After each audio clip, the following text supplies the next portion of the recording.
খুবই আনন্দ হচ্ছে, খুবই ভালো লাগছে। আমি দেখতে আসিনি, আমি আসলে অনুষ্ঠান করতে এসেছি।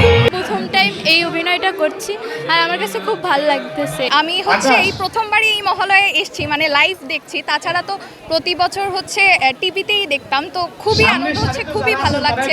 কিন্তু সাথে সাথে আবার ভয়ও লাগছে। দেশের যা পরিস্থিতি, এই পরিস্থিতিতে মানে দুর্গাপূজা আমরা কতটা শান্তিপূর্ণভাবে মানে উদযাপন করতে পারি তা নিয়ে সবার মনেই একটা দ্বিধাদ্বন্দ্ব। এটা আমরা একটা বিশেষ দিন, শারদীয় দুর্গা উৎসবের। সেই জন্য আমরা মায়ের কাছে প্রার্থনা করি আমরা যাতে বর্তমান ক্রান্তিকাল থেকে উত্তরোত্তর হতে পারি এবং আমাদের দেশ সুন্দর সুষ্ঠুভাবে চলে, সেইটাই আমাদের মায়ের কাছে প্রার্থনা। প্রথমেই বরিশালে আসলাম, সকালবেলা উঠে মনে করে চলে আসছি। আর এই দিনে আমার প্রার্থনা থাকবে দুর্গাপূজা সবার জন্য ভালো, মানে ভালো মতো উদযাপন করে দুর্গাপূজাটা, এটাই আমার প্রার্থনা থাকবে। সবার জন্য সুস্থ স্বাভাবিকভাবে পুজোটা করতে পারে, এটাই চাওয়া।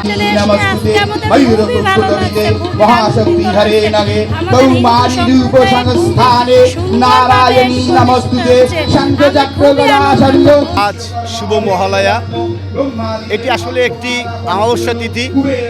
এই তিথিতে পিতৃপুরুষের উদ্দেশ্যে তর্পণ অর্পণ করা হয় এবং এই তর্পণ অর্পণ করার ফলে যারা পূর্বপুরুষ রয়েছেন আমাদের, তারা স্বর্গপ্রাপ্তি লাভ করেন।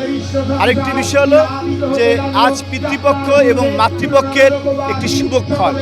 এই শুভক্ষণের মধ্যে পিতৃপক্ষের সমর্পণ ঘটে এবং মাতৃপক্ষের আগমন ঘটে এবং আজকে এই বোধনের মধ্যে দিয়ে মা দুর্গার আবির্ভাব হবে এবং এই থেকেই শুরু হবে আমাদের শারদীয় দুর্গা উৎসব।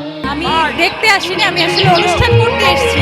আমাদের শুরুতে গান হয়ে গেছে ভোরবেলা, তারপরে হচ্ছে এই নাটক।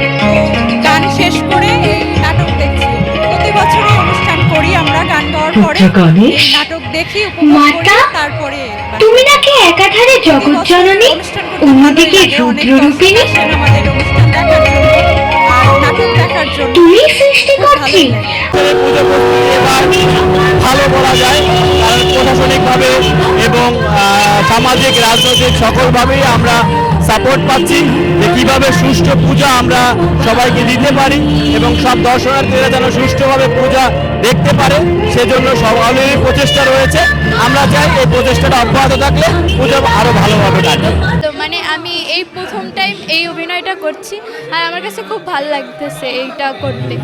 আর সত্যি কথা, এখানে সবাই এত মিশুক, আমি এসে এখানে অনেক মজা পাইতেছি, মানে যেটা বলার মতো না।